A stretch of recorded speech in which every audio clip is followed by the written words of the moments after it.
Google's new Pixel 9 Pro XL has certainly caught my attention. After unboxing it, I quickly inserted my main SIM card, and I've been since gathering all of my thoughts and insights to share with you, including some photo and video samples, so stay tuned.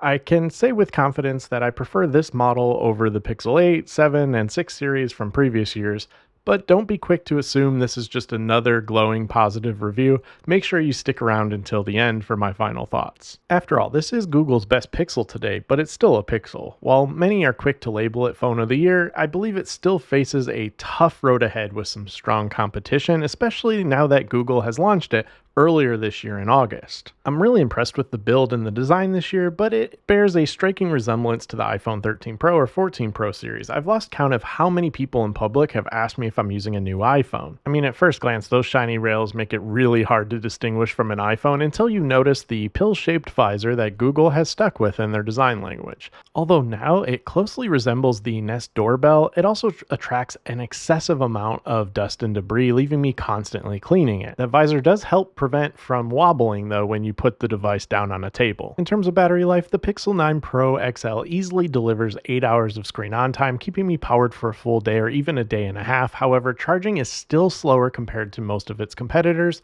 Wired charging feels sluggish, and while wireless charging is convenient, it often overheats when using Android Auto in my car, even on cooler days. Previous Pixels have the same issue, so I suspect it's still related to the Tensor chipset. My other devices like the S24 Ultra, Razer Plus, and Fold 6, all running Snapdragon, stay cool while wirelessly charging and using Android Auto. Vapor chamber aside here, I can't say the same for this Pixel 9 Pro XL. It still overheats. The entire device gets pretty warm and pretty hot, especially those side rails. They definitely get pretty toasty to touch. I really appreciate the design aesthetic, the weight of the device, and the hazel color. Even though I initially disliked the Nest doorbell style visor, it's starting to grow on me, and overall the design is a significant improvement compared to previous Pixels from the past few years. Now, flipping the 9 Pro XL over, the display isn't the brightest in daylight. I've disabled auto brightness so I can keep it maxed out in almost all conditions because it simply just doesn't get as bright as I had hoped.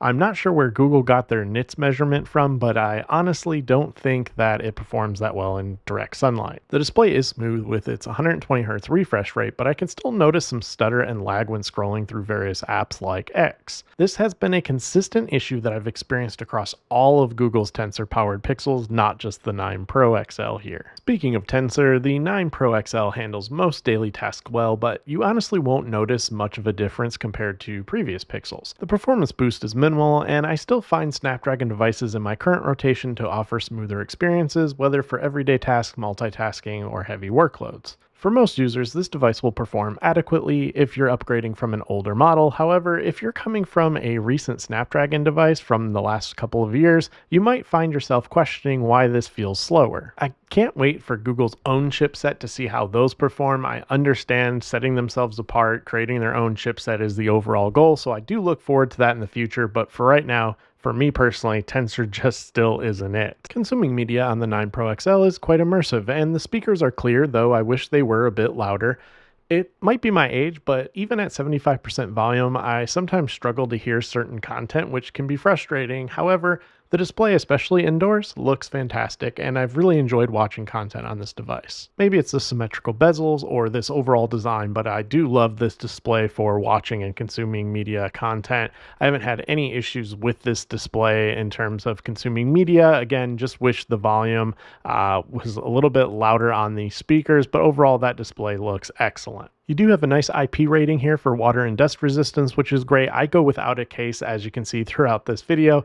Not afraid to take this device out into the wild and use it wherever I go without a case, and it's held up quite nicely. It's super durable.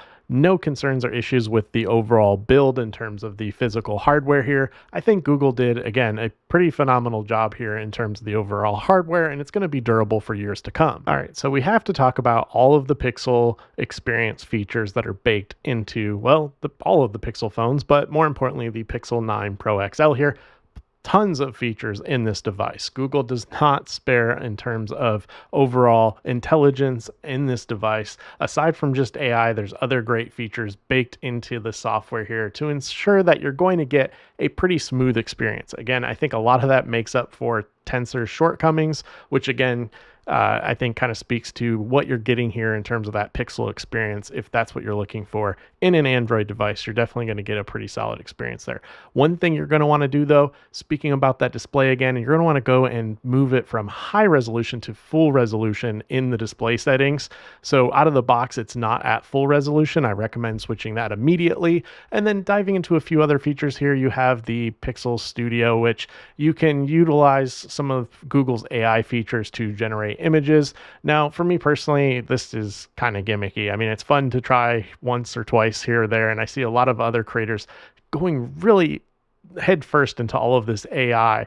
For me personally, a lot of this is still gimmicky and doesn't offer a ton of value add in my everyday life. It is often fun to play around with, but it also has its shortcomings as well. It's not going to work for, generating every type of image that you'd like. I get errors here and there when trying to generate, for example, anything with like a human. You're not going to get great results because it's not going to generate anything with human likeness at this time.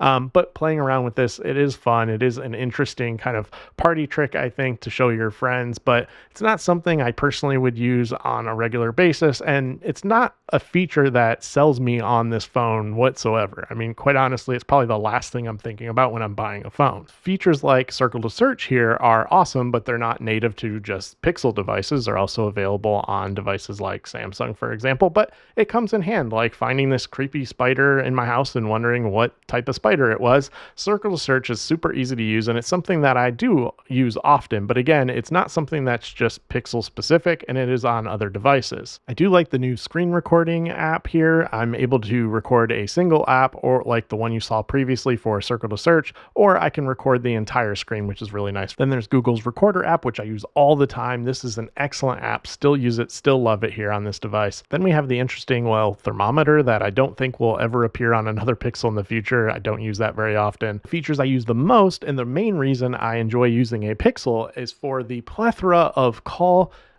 features that you have for screening calls, for holding calls, for automating calls. There's some interesting features like audio emoji. Don't use that too much, but then there's also like flip to so that way you can just flip the device over and it goes into silent mode. Just awesome features baked into the dialer app here. Speaking of calls on the Pixel 9 Pro XL, the modem is finally improved for me on this Pixel. Previous Pixels, I did not get as great of call quality and I often lost connectivity, but not here on the Pixel 9 Pro, which has been excellent. The new fingerprint scanner has also been really excellent. I wouldn't say that it's necessarily faster than the previous fingerprint scanners on previous Pixels, but I have to say it is definitely more consistent and it's certainly more reliable in really all conditions. So whether I'm out on a walk or the device gets wet when it's raining, for example, I haven't had a single issue unlocking this device. Again, it's not going to be faster, I think, than previous Pixels, but it's going to be more consistent and more reliable, which is what really I think is the most important upgrade feature of all, right? Whether, speed isn't everything, and sometimes I think that kind of summarizes the Pixel quite well, but it's consistently reliable overall, and I'm really happy to see that that has improved on this Pixel. All right, now it's time to talk about the cameras. Of course, for every Pixel, right, the cameras are the main thing everybody wants to talk about. And for years, Google has had some of the best cameras, I think, on any device just out there, period. I think previous Pixels have all done an excellent job of taking photos. Now, I'm going to share a handful of samples here from good lighting conditions. And just personally, I'm not a huge fan this year of the photos that are coming from the Pixel. I think a lot of it's the over processing, which I'll get to here in a little bit, but let me know in the comments down below your thoughts on some of these images. I'll just kind of breeze past through all of these. If you want to slow it down, pause, feel free. But yeah, in general, you're going to get good photos. I mean, don't get me wrong. Every phone, I think now pretty much takes great photos, but just in general, I haven't been as happy with these as I have been with like the S24 Ultra, and maybe we just need more camera updates. But as of right now, low light, in darker settings, even for me personally, I'm just not a huge fan of the cameras this year. I don't know what it is. Maybe it's just my lack of photography skills, but in general, I'm just not a huge fan of these cameras. Night mode, again, not too bad. There is some reflections and some various lighting issues, but again, not super thrilled or just super impressed, I guess, rather, with the photos that are coming from this from in comparison to at least other Pixels. They just don't seem as great this year. Video, for example, has been also really interesting. I think video is getting a little bit better. The clarity is great overall, but when you start zooming in and switching different lenses on the Pixel, that's where everything quickly falls apart. And I get there's video boost, but honestly, I don't want to have to put all of my videos through a whole nother process just to get good video footage. I mean, I look at Apple and Samsung and other manufacturers of smartphones, and you're not having to do that to get seamless, stable video footage. To me, it just seems like an added gimmicky feature that Google can sell to make up for their lack of, I guess, trying or improvement of their own video capabilities natively in the device, maybe addressing the lenses that are used, maybe addressing just the hardware in general. Not sure what the issues are here, but again, I think video boost is kind of just a sorry excuse for just not addressing the actual elephant in the room here. And then on top of that, like I mentioned, I'm not a huge fan of the processing. I think Google now is over processing, and the images as a result just aren't as great as they used to be. But yeah, that's my personal take on the cameras. Again, kind of subjective. I think most cameras on most smartphones now take decent, good photos or videos, but let me know your thoughts on those photos and video samples in the comments down below. I look forward to that conversation. Just again, kind of interesting going into this year. Just not a huge fan of the cameras, unfortunately. Maybe long-term Google drops some solid updates that fixes the cameras, but unlikely. To sum it all up, I don't think the Pixel 9 Pro XL is a bad phone by any means. Many people will absolutely love it. If you're one of the few considering a switch from an iPhone to Android, this is likely the best first Android device to choose, as it shares a similar design aesthetic and offers a bloat-free experience. However, given the retail price, I personally wouldn't recommend this device. Instead, I'd suggest waiting for the S25 Ultra, the iPhone 16 series, or even seeing what nothing has in store for 2025. Ultimately, I find the Pixel 9 series this year to be rather uninspiring and unimpressive. At retail, you're paying too much without getting equal value in return. The resale market supports this, as the Pro XL, which retails for nearly $1,200, is already going for $800 just after a week after its release. If you can get a great deal on one, or if you have the money and really want it, go for it. But personally, it's not for me, and I can't recommend it with so many other great options available currently and even more coming in 2025. I'm hopeful that Google's future chipsets will far surpass the Tensor series, but since they're also Exynos based, I'm not getting my hopes up. It seems to me that Google isn't overly concerned with hardware. Instead, their focus is on pushing AI across all devices, not just Pixels. As long as you're using their services and Gemini AI, they don't seem to care whether you're doing so on a Pixel or another device. This was clear in their keynote, and it's reflected in the hardware they're delivering. But I'd love to know your thoughts, so let me know in the comments down below your thoughts on the Pixel 9 series, the Pixel 9 Pro XL. Look forward to that conversation, and as always, thank you for watching, take care, and stay safe.